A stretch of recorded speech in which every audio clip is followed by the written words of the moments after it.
లోకమంతా లోకేష్. అవును, ఇక తెలుగుదేశం పార్టీ లోకమంతా ఆయనే. ఇందులో కొత్తేం ఉందనుకుంటే పొరబడ్డట్లే. ఇప్పటిదాకా ఒక ఎత్తు, ఇకపై మరిన్ని ఎత్తులు వేసేందుకు లోకేష్ కేంద్రంగా ఉండబోతున్నాయి టీడీపీ పాలిటిక్స్. త్వరలో జరిగే మహానాడు తరువాత టీడీపీ యాక్టివిటీస్ మరింత దూకుడుగా ఉండేలా రూట్ మ్యాప్ డిజైన్ చేయబోతున్నారట టీడీపీ అధినేత తనయుడు.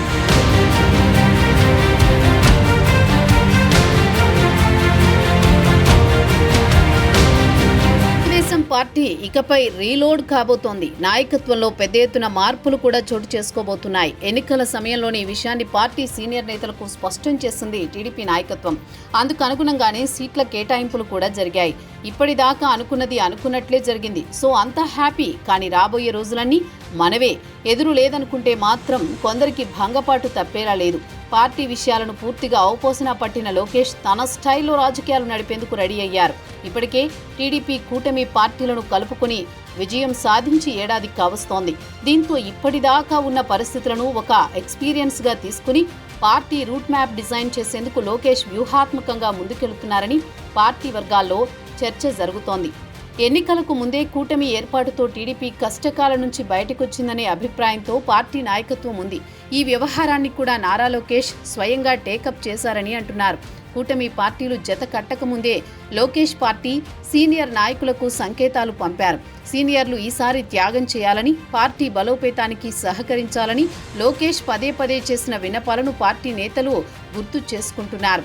అదే సమయంలో సీనియర్లు కూడా తమ గౌరవాన్ని కాపాడుకుంటూ టికెట్ ఆశించకుండా, అడ్డంకులు సృష్టించకుండా సహకరించారు. దీంతో పార్టీ బలోపేతం కావడంతో పాటు కూటమి ఘన విజయం సాధ్యమైంది.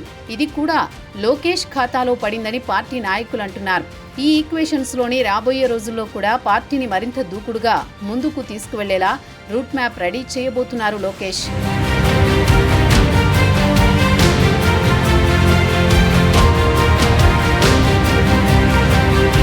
రాబోయే మహానాడును కేంద్రంగా చేసుకుని పార్టీ పునర్నిర్మాణానికి సన్నద్ధమవుతోంది టీడీపీ నాయకత్వం. పార్టీ కీలక నేతలతో లోకేష్ వరుసగా సమావేశాలు నిర్వహిస్తున్నారు. కడప కేంద్రంగా జరిగే మహానాడు తర్వాత పార్టీ కార్యకలాపాలు మరింత దూకుడుగా ముందుకు తీసుకువెళ్లాలనుకుంటోంది లోకేష్ టీం. సీనియర్లతో చంద్రబాబు నిత్యం టచ్లో ఉంటుండగా యువ నాయకత్వంతో ముందుకు వెళ్లేందుకు అవసరమైన అన్ని మార్గాలను లోకేష్ రెడీ చేసుకుంటున్నారు. సీనియర్ల సలహాలతో పాటు పార్టీలో ప్రత్యేకంగా ఒక వింగ్ ఏర్పాటు చేసుకున్న లోకేష్ ఎప్పటికప్పుడు అప్డేట్ వెర్షన్తో కార్యక్రమాలను రూపొందిస్తున్నారు.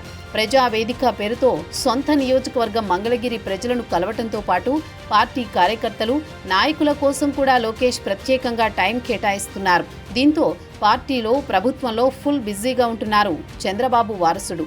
మహానాడు తర్వాత పార్టీ కార్యకలాపాలు ఎలా ఉండాలనే దానిపైనే ఎక్కువ ఫోకస్తో ముందుకు వెళుతోంది టీడీపీ నాయకత్వం. రాబోయే రోజుల్లో పార్టీని పూర్తి స్థాయిలో నిర్మించేందుకు అవసరమైన అన్ని మార్గాలను అన్వేషిస్తున్నారు. కూటమి పార్టీలతో సంబంధాలను ఎక్కడా ఇబ్బంది రాకుండా నొప్పించక తానొవ్వక అనే పద్ధతిలో లోకేష్ మార్కు పాలిటిక్స్ ఉండబోతున్నాయనే ప్రచారం పార్టీ వర్గాల్లో పెద్ద ఎత్తున జరుగుతోంది.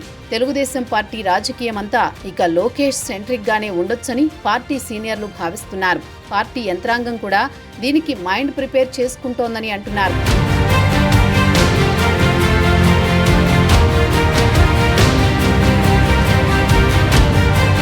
టీడీపీలో ఇప్పటిదాకా జాతీయ ప్రధాన కార్యదర్శి హోదాలో ఉన్నారు నారా లోకేష్. కూటమి ప్రభుత్వంలో కీలక శాఖల మంత్రిగా కొనసాగుతున్నారు.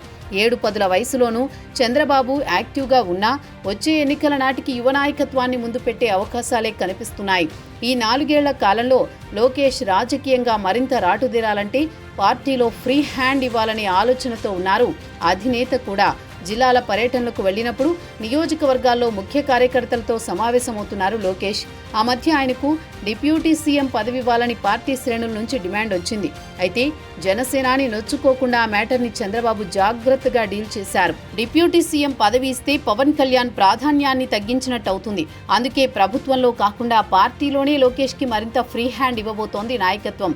కడప మహానాడుతో టీడీపీలో నారా లోకేష్ హోదా మారొచ్చనే ప్రచారం బలంగా ఉంది.